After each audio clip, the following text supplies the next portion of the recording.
Hello guys, मैं आपका भाई दोस्त educator of economics love Kaushik स्वागत करता हूं आपका कॉमर्स वाला में। और दोस्तों, पूरी कॉमर्स टीम ने डिसाइड कर लिया है कि क्लास 11th कॉमर्स के बच्चों को उनकी मंजिल तक, उनके टारगेट तक पहुंचाकर ही छोड़ेंगे। और आपको अपनी मंजिल तक अगर पहुंचना है तो रास्ते का पता होना चाहिए। आपके एरिया में मंजिल तक पहुंचने के लिए आपको अपने सही सिलेबस का पता होना चाहिए। तो इस वीडियो में आप कॉमर्स के स्टूडेंट्स अपने सारे सब्जेक्ट्स का सिलेबस ऑल इन वन एक बार में देखने वाले हो, तो प्लीज इस वीडियो को एंड तक देखना। कोई भी दिक्कत, डाउट, परेशानी हो, कमेंट सेक्शन आपके लिए तैयार है। वहां पर कमेंट सेक्शन में आप डिमांड करके अपने टॉपिक्स की सप्लाई करवा सकते हो। तो मैं स्टार्ट करूंगा कॉमर्स स्ट्रीम में सबसे पहले इकोनॉमिक्स के साथ। तो दोस्तों, क्लास 11th की इकोनॉमिक्स सीबीएसई के हिसाब से दो पार्ट में डिवाइडेड है। एक स्टैटिस्टिक्स जो आपके एग्जाम में 40 मार्क्स की आएगी, एक माइक्रो इकोनॉमिक्स जो आपके एग्जाम में 40 मार्क्स की आएगी। टोटल 80 नंबर का पेपर होता है कॉमर्स स्ट्रीम में ज्यादातर सब्जेक्ट्स में। बाकी 20 नंबर का प्रोजेक्ट वर्क होता है, स्कूल वाले जो वो फाइल बनवाते हैं। हम बात कर रहे हैं यहां पर 80 मार्क्स की मोटे मोटे तौर पर। अब देख लेते हैं कि स्टैटिस्टिक्स में आपको पढ़ना क्या है। दोस्तों, स्टैटिस्टिक्स में आपको कुल मिला के 3 यूनिट पढ़नी है। आपके पास डिफरेंट डिफरेंट ऑथर्स की डिफरेंट डिफरेंट बुक्स होगी, उसमें इन 3 यूनिट्स के अलग अलग चैप्टर बनाए हैं। काफी सारे बुक में 10 चैप्टर बना रखे हैं, किसी में 8 बना रखे हैं, किसी में 12 बना रखे हैं। तो मैं आपको मेनली बता देता हूं। इंट्रोडक्शन में आप स्टैटिस्टिक्स की ब्रीफिंग पढ़ते हो, फिर जो कलेक्शन, ऑर्गेनाइजेशन और प्रेजेंटेशन है, इसके अंदर आपके पास थ्योरी भी है कि डेटा कितने टाइप का होता है। फिर यहां पर आपके पास टेबल भी है, टेबुलर प्रेजेंटेशन है, डायग्राम्स आएंगे बहुत सारे, bar diagram, histogram, time series graph, pie chart, बहुत सारे डायग्राम्स यहां पर आने वाले हैं। और जो यूनिट 3 है, यहां पर आप पढ़ रहे हो स्टैटिस्टिकल टूल्स। इसके अंदर सेंट्रल टेंडेंसी यानी मीन, मोड, मीडियन से लेकर मेजर ऑफ डिस्पर्जन में standard deviation, variance, mean deviation से आगे आएगा कोरिलेशन। फिर खतरनाक चीज इंडेक्स नंबर, वहां पर यह खत्म होगी। इसकी यूनिट वाइज वेटेज के हिसाब से दोस्तों कुल मिलाकर ये 40 नंबर की बैटरी है, 25 नंबर की थर्ड है, और ये स्टार्टिंग की दोनों मिलाकर 15 नंबर की है। अब आ जाते हैं तुम्हारी प्यारी माइक्रो इकोनॉमिक्स पे। ये भी कुल मिलाकर 40 नंबर की है। 4 यूनिट यहां पर बन रही हैं। अलग अलग ऑथर ने इसके अलग अलग चैप्टर बना रखे हैं। आपके लिए क्लास 11th के लिए बेस्ट बुक्स कौन सी है, उसके लिए अलग से वीडियो बना रखी है।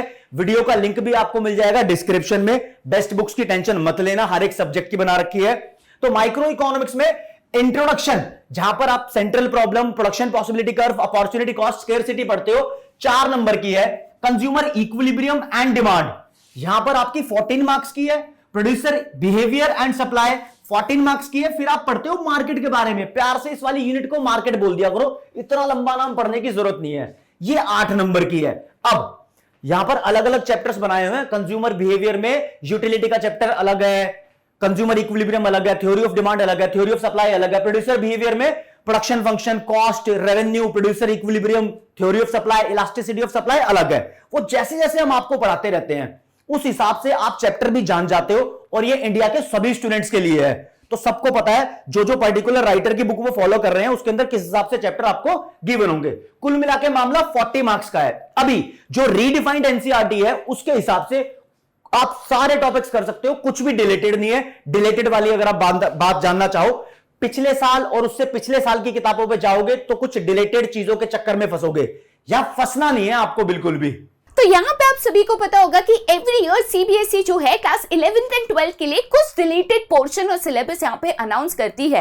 वैसे तो हमें क्या पढ़ना है वो तो चलो ठीक है, बट ये पता चल जाए कि कौन से टॉपिक्स नहीं पढ़ने या डिलीटेड है, या कौन से मेजर पार्ट्स है जिसके ऊपर हमें फोकस नहीं करना, तो आसान हो जाता है। तो इस पर्टिकुलर सेशन में क्लास 11 के बिजनेस स्टडीज में कौन से टॉपिक्स है चैप्टर वाइज जो डिलीटेड है, जो आपको यहाँ पे नहीं पढ़ने, जिसके ऊपर फोकस नहीं करना, उसको मैं आज यहाँ पे बताने वाली हूँ। ठीक है, यहाँ पे बेटा अगर मैं चैप्टर 1 एंड 2 की बात करूं तो चैप्टर 2 में स्पेसिफिकली कोई भी ऐसा बड़ा मेजर टॉपिक डिलीटेड नहीं है। चैप्टर 1 में भी बड़ा मेजर टॉपिक तो कोई नहीं है, बट 2 छोटे कंसेप्ट्स है history of trade in India को लेकर, जो कि है India begin to reindustrialize and make in India policy. ये 2 छोटे छोटे पार्ट्स है history of trade in India, जो part A of chapter number 1 है, उसमें से जो आपको यहाँ पे नहीं कवर करना, जो यहाँ पे डिलीटेड है। ठीक है, उसके बाद अगर मैं चैप्टर नंबर 3 एंड 4 की बात करूं, अगेन चैप्टर नंबर 4 जो है उसमें से कोई भी मेजर डिलीटेड टॉपिक यहां पे नहीं है, बट चैप्टर नंबर 3 की बात करें तो उसमें अगेन एक छोटा सा टॉपिक है जॉइंट वेंचर्स को लेके, that is types of joint ventures. याद रखना पूरा जॉइंट वेंचर डिलीटेड नहीं है, जो पीपीपी है that is public private participation, उसके पहले एक टॉपिक आता है जॉइंट वेंचर को लेकर। तो जॉइंट वेंचर और उसके फीचर्स को आपको करना है, बट उसके जो डिफरेंट टाइप्स है, 2 टाइप्स होते हैं, उसको आपको कवर नहीं करना। उसके बाद अगर हम आगे जाते हैं तो चैप्टर नंबर 5 पे, तो उसमें मेजर डिलीशन है एक आउटसोर्सिंग, और उसको लेकर सारे क्वेश्चंस यहां पे सीबीएसई ने इस साल हटा दिए। साथ ही साथ एक ऑनलाइन ट्रांजैक्शन का जो प्रोसेस है उसको लेकर जो रिस्क एसोसिएटेड है, different types of safety risk, वो भी आपको यहां पे नहीं करना है। ठीक है, चैप्टर नंबर 6 एंड 7 की बात करें तो अगेन 6 में कोई भी मेजर टॉपिक डिलीटेड नहीं है। चैप्टर नंबर 7 में एक टॉपिक जो अगेन मेजर नहीं है, छोटा सा है, GDR, ADR and IDR, global depository receipt, American depository receipt and Indian depository receipt, जो आपको यहाँ पे नहीं कवर करना। ठीक है, साथ ही साथ अगर चैप्टर नंबर 8 एंड 9 पे जाते हैं, अगेन 8 में कोई मेजर टॉपिक डिलीटेड नहीं है, ना ही 9 में डिलीटेड है। चैप्टर नंबर 10 की अगेन मैं बात करूं तो यस, इसमें कुछ टॉपिक्स है जो डिलीटेड है। शुरुआती के कुछ ऐसे क्वेश्चंस है जैसे प्रॉब्लम ऑफ इंटरनेशनल बिजनेस है, रीजंस फॉर इंटरनेशनल बिजनेस है, और एक छोटा सा कंपैरिजन है between international business and domestic business. ये 3 टॉपिक्स जो है सीबीएसई के इस साल के लेटेस्ट सिलेबस में कवर नहीं है या मेंशन नहीं है, तो ये डिलीटेड टॉपिक्स में से है। ठीक है, अब आपने एक लाइन तो सुनी होगी कि अगर मंजिलों को पाना है तो सबसे पहले रास्तों को जानना होता है। तो चलिए 11th क्लास में हम आ चुके हैं, अब हमें यह तो जानना है कि 11th क्लास में उत्तीर्ण होना है, कॉमर्स की दुनिया में पहला कदम रखना है, इसलिए हमें हर चीज पता होनी चाहिए, कौन से रास्तों से हमारा सफर गुजरेगा। मैं गाइड बन के आपको कहां कहां से लेकर जाऊंगा ताकि अकाउंटेंसी में आपको कभी कोई प्रॉब्लम ना हो, चाहे क्लास हो 11th, चाहे 12th, चाहे उसके बाद सीए हो या फिर ग्रेजुएशन हो। तो चलिए फिर जानते हैं कि हमारे रास्ते कहां से होकर गुजरेंगे क्लास 11th में। जैसे कि आपको पता ही है कि सीबीएसई पैटर्न मेनली फॉलो होता है, तो हम इसी के हिसाब से चलेंगे। लेकिन अगर मान लीजिए कोई ऐसा चैप्टर है जो अदर बोर्ड्स में है, सीबीएसई में नहीं है, वो भी मैं आपको करा दूंगा, लेकिन वो आपके फ्यूचर में काम आना चाहिए तब। ठीक है, तो चलो स्टार्ट करते हैं। सबसे पहली बात आपको पता होनी चाहिए कि जो अकाउंटेंसी है वो कोड नंबर 55 होता है, ये आपको पता होगा सीबीएसई के हिसाब से, और ये है क्लास 11th जो कि इन्होंने सिलेबस हमें पकड़ा दिया है। इसके अंदर उन्होंने कहा है कि थ्योरेटिकल फ्रेमवर्क यानी यूनिट 1 जो है उसमें ये 25 पीरियड्स, ये तो स्कूल के लिए होते हैं, हम तो इससे ज्यादा भी ले सकते हैं, कम भी ले सकते हैं। मार्क्स इसके 12 नंबर है, यानी कि थ्योरेटिकल फ्रेमवर्क जो है 12 नंबर का आता है। हमने कहा ओके, इसके अंदर क्या है अभी थोड़ी देर में जानेंगे। फिर यूनिट 2 है अकाउंटिंग प्रोसेस, ये आपके 44 नंबर्स का आता है। देन उसके बाद financial statement of sole proprietorship है जो कि आपके 24 नंबर का आता है। इस तरीके से आपके नंबर हो जाते हैं 80, और फिर 20 नंबर आपके होते हैं प्रोजेक्ट वर्क के। तो ये तो स्कूल के अंदर चलता है, यानी कि हमें इस 80 नंबर की तैयारी करनी है। और कैसी करनी है कि भैया 80 में से 80 ही लाने हैं, इतनी मेहनत करनी है कि कोई एक नंबर भी ना काट पाए, है ना। अब इस यूनिट के अंदर क्या क्या है, तो देखिए थ्योरेटिकल फ्रेमवर्क के अंदर आपके पास चैप्टर है इंट्रोडक्शन टू अकाउंटिंग, यानी कि पहले अकाउंटिंग के बारे में जानेंगे। इसके अंदर बहुत सारे टर्म्स हैं, बेसिक अकाउंटिंग टर्म्स। मेरी एडवाइस रहेगी कि सबसे पहले यही चैप्टर करना चाहिए, क्योंकि बेसिक अकाउंटिंग टर्म्स, आप पहली बार अकाउंट्स की दुनिया में आ रहे हैं, आपको क्या पता वहां कौन कौन से टर्म्स होते हैं, उनका मीनिंग क्या होता है। तो सबसे पहले इंग्लिश पढ़ना जब हम स्टार्ट करते हैं तो उसके इंग्लिश के वर्ड्स जो होते हैं उसका मीनिंग समझ जाए तो सेंटेंस फ्रेमिंग आसान होती है। ऐसे ही कॉमर्स की दुनिया में सबसे इंपॉर्टेंट चैप्टर होता है बेसिक अकाउंटिंग टर्म्स। एक बार आपको यह समझ में आ गए तो फिर आपको इजीली अकाउंट्स की दुनिया हलवा लगेगी, आसान लगेगी। तो यह है इंट्रोडक्शन टू अकाउंटिंग और बेसिक अकाउंटिंग टर्म्स। फिर आता है थ्योरी बेस्ड अकाउंटिंग, इसके अंदर आपके अकाउंट्स के बहुत सारे कॉन्सेप्ट्स होते हैं, कन्वेंशंस होते हैं, रूल्स होते हैं, वो सब यहां पर बताए जाते हैं, बहुत सारे प्रिंसिपल्स होते हैं, तो वो आपका इस चैप्टर में कवर होता है। तो यहां से फिर हमारा कारवां आगे बढ़ता है। आगे बढ़कर इसके अंदर बहुत सारे कॉन्सेप्ट्स हैं, मनी मेजरमेंट, अकाउंटिंग पीरियड यानी इंड एस, आईएएस, आईएफआरएस और जीएसटी, इन सब के बारे में यहां पर समझाया जाता है। ठीक है, देन उसके बाद अकाउंटिंग प्रोसेस, यानी कि जो हमारा यूनिट 2 था उसके अंदर काफी ज्यादा चैप्टर्स हैं, तो उस पर थोड़ा ध्यान देंगे। ये इंपॉर्टेंट है क्योंकि ये 44 नंबर का, ये देखिए 44 नंबर का आता है, यस 44, तो काफी इंपॉर्टेंट है। इसके अंदर सबसे पहले रिकॉर्डिंग ऑफ बिजनेस ट्रांजैक्शन यानी वाउचर के बारे में हम जानेंगे। फिर जो मेन है अकाउंटेंसी का दिल है जर्नल एंट्रीज, तो उनके बारे में जानेंगे, यानी रिकॉर्डिंग ऑफ ट्रांजैक्शन जिसमें बुक्स ऑफ ओरिजिनल एंट्री यानी जर्नल में एंट्री सीखेंगे, special purpose book, cash book, पेटी कैश बुक, ये सब हम यहां पर सीखेंगे। उसके बाद हमारा कारवा आगे बढ़ेगा, फिर अदर सब्सिडरी बुक्स के बारे में हम जानेंगे। देन इसमें आपको ध्यान रखना है कि जीएसटी के सिंपल कैलकुलेशंस भी इंक्लूडेड हैं, तो हमें वो भी समझेंगे। जीएसटी को हम इतना समझ लेंगे कि अगर आपसे कभी किसी ने कुछ पूछ लिया तो आपको थोड़ी बहुत नॉलेज तो हुई, क्योंकि जीएसटी खुद में एक बहुत बड़ा सब्जेक्ट है, तो वो तो आप सीए की फील्ड या आगे चल के पढ़ेंगे, पर जीएसटी की बेसिक जानकारी हम आपको इस क्लासेस में प्रोवाइड कराएंगे, ठीक है। देन उसके बाद बीआरएस, बैंक रिकंसिलिएशन स्टेटमेंट है, डेप्रिसिएशन ये भी है, लेकिन कुछ चीजें एक्सक्लूडेड है, जैसे कि हमारे पास एक्सक्लूडिंग चेंज ऑफ मेथड, यानी कि अगर आपको डेप्रिसिएशन का भी नॉलेज नहीं भी होगा तो आपके पास दो मेथड्स होती हैं, एसजीएम और WDV, straight line method and written down value method, इसके अदर नेम्स भी होते हैं। तो क्वेश्चंस कई बार क्या आता था कि भैया 3 साल तक एसएलएम है, चौथे और पांचवें में डब्ल्यूडीबी चला गया, तो बताओ क्या करेंगे। तो वो सब यहां पर अब एक्सक्लूडेड है, तो जाहिर सी बात है ये हम नहीं पढ़ेंगे, लेकिन SLM, WDB, provision for depreciation, ये सारे अकाउंट, एक्यूमुलेटेड डेप्रिसिएशन अकाउंट, ये सब हम यहां पर जरूर सीखने वाले हैं। देन इसके बाद provision for reserves and reserves क्या होते हैं, प्रोविजंस क्या होते हैं, ये सब भी हम यहां पर जानेंगे। फिर यहां पर कारवा बढ़ते बढ़ते, जैसे आपने सुनाई है कि यार इंसान है भैया, से गलती हो ही जाती है, चाहे कोई भी, चाहे हम हो चाहे आप हो, हर किसी से गलती हो ही जाती है। तो ऐसे अकाउंटिंग में कुछ अकाउंटेंट से भी गलती हो जाती है, तो अब गलतियों को क्या सिर्फ नजरअंदाज कर दें, नहीं, हिस्सा यानी किस्सा जो बनाते हैं, अपना हिस्सा बोल रहा हूं मैं, किस्सा वही बनाते हैं जो अपनी गलतियों से सुधर पाते हैं, आगे चलकर संभल संभल कर कदम रखते जाते हैं। तो जाहिर सी बात है, ऐसे ही अकाउंट्स की दुनिया में भी आपको रेक्टिफिकेशन मिलेगा, तो यानी कि आप उसको रेक्टिफाई करोगे। अगर कोई गलती हो गई तो यहां पर हम सीखेंगे गलतियों को सुधारना। देन उसके बाद ट्रायल बैलेंस आता है, ये सारा हमारे अकाउंटिंग प्रोसेस का हिस्सा है। जैसे ही हम यहां तक कंप्लीट हो जाते हैं तो वो चैप्टर है जहां पर मिलता है हर किसी को क्या, परमानंद, परमानंद, परमानंद। इस खुशी पर सिर्फ और सिर्फ कॉमियंस का हक होता है, यानी कि हम पहुंचेंगे फाइनेंशियल स्टेटमेंट, फाइनल अकाउंटिंग जो हमारा पार्ट बी है, उसमें financial statement of sole proprietorship. इसके अंदर दो प्रकार के आप पढ़ोगे, विद एडजस्टमेंट और विदाउट एडजस्टमेंट। जब ये दोनों कर लोगे तो आपको मिलेगी बहुत खुशी। जब बैलेंस शीट बराबर आती ना, तो यहां पे जो खुशी मिलती है वो सिर्फ कॉमियंस को मिल सकती है, ठीक है। फिर इसके अंदर पिछले साल सीबीएसई ने इंक्लूड नहीं कर रखा था इनकम्प्लीट रिकॉर्ड्स, यानी जो आप आसपास किराना स्टोर देखते हो, पान के टपरे देखते हो, वो लोग भी रिकॉर्ड मेंटेन करते हैं, तो वो इसके तहत मेंटेन करते हैं। ये पिछले साल नहीं था, हमने पिछले साल भी पढ़ाया था, हम इस साल भी पढ़ाएंगे, ठीक है। तो यहां तक तो हमारा वो कार्रवाई जो सीबीएसई कह रहा है। एक और चैप्टर है जो बहुत पहले सीबीएसई में था, कई सालों से नहीं है, वो है बिल्स ऑफ एक्सचेंज। तो ये भी हम कराएंगे, इसलिए अगर अदर बोर्ड्स में ये है तो आप चिंता मत करना, ये हम क्लासेस में कराएंगे, ठीक है। अकाउंटेंसी की क्लासेस में ये होगा, ठीक है। अब कंप्यूटराइज्ड अकाउंटिंग है, वो यहां पर नहीं है और उसका कोई स्पेशल फैकल्टी भी नहीं है, मतलब क्योंकि मैं स्पेशलाइज्ड पर्सन भी नहीं हूं, तो वो हम नहीं कराएंगे, पर ये बाकी सारी चीजें हम कराएंगे।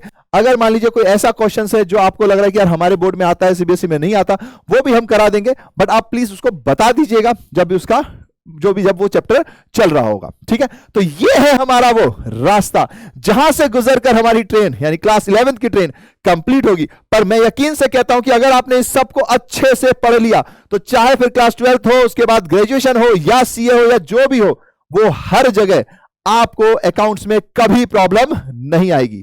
क्लास 11th में कोर मैथमेटिक्स में क्या क्या आपके टॉपिक्स आने वाले हैं, इसके लिए आपको सिंपल सा एक ही काम करना है, वो है आपको अपनी नई एनसीईआरटी बुक खरीदनी है।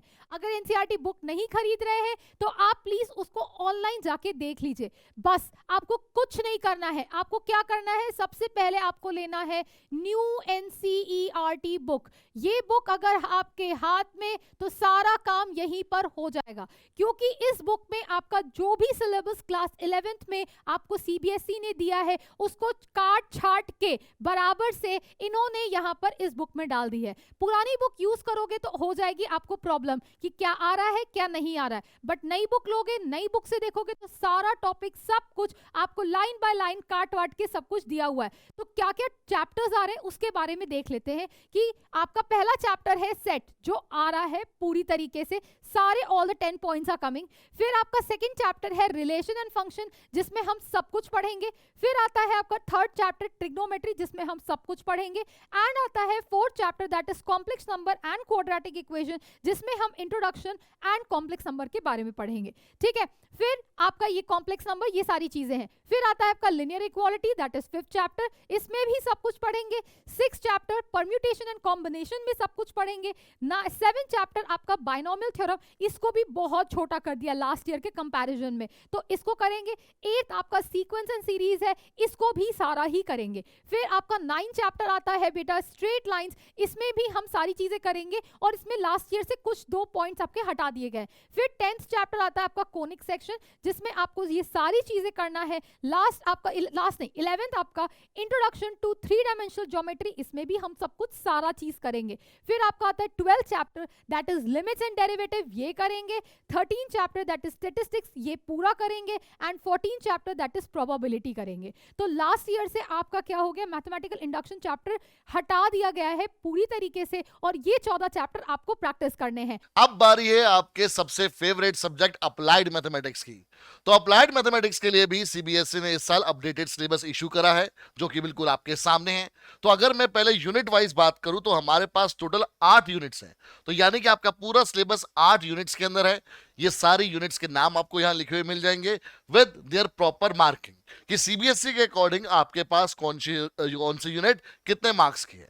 अब कौन सा पोर्शन डिलीटेड है, अब कौन सा पोर्शन आपका सिलेबस में है, अगर हम उसकी बात करें तो सीबीएसई ने बहुत ही अच्छे तरीके से बेटा पूरा सिलेबस मेंशन करा है। इतनी डिटेल में तो किसी और सब्जेक्ट का उसने मेंशन करा ही नहीं है। अगर आप ध्यान से देखेंगे, जैसे फर्स्ट जो हमारा यूनिट है जिसके अंदर numbers, quantification and numerical applications वाला पार्ट आता है, उसमें पहला जो पार्ट है नंबर्स एंड क्वांटिफिकेशन का, उसका पहला चैप्टर होता है बाइनरी नंबर्स। वैसे इसमें पहले प्राइमरी नंबर्स आता था बट उन्होंने वो डिलीट कर दिया, क्लियरली बोला है सिर्फ बाइनरी नंबर्स आएगा। और बाइनरी नंबर्स के भी के अंदर क्या आएगा, तो देखो बेटा आपको टॉपिक वाइज बताया हुआ है कि बाइनरी नंबर्स के अंदर आपके पास express decimal numbers in binary system, express binary numbers in decimal system, मतलब कन्वर्जन बता दी। और उस टॉपिक के अंदर भी सब टॉपिक क्या होने चाहिए वो भी बता दिया कि डेफिनेशन क्लियर होनी चाहिए बच्चों को और कन्वर्जन अच्छे से आनी चाहिए। तो इतनी डिटेल में तो उसने किसी सब्जेक्ट का नहीं बताया। तो सीबीएसई ने अप्लाइड मैथ्स के स्टूडेंट्स के लिए पूरा सिलेबस एकदम रैशनलाइज करके बताया है कि भाई ये अब आपके कोर्स में है, ये आपकी ब्रॉड हेडिंग चैप्टर हेडिंग होगी, ये उसके अंदर सब टॉपिक्स हो गए, ठीक है। और जैसे ही हमारे पास अगर किसी टॉपिक के और भी डिवीजन होनी है, जैसे लॉगरिथम है, लॉगरिथम में लॉस भी आने हैं, प्रॉपर्टीज भी आनी है, एप्लीकेशंस भी आनी है, तो सारी की सारी चीजें क्लियरली मेंशन करी हुई है।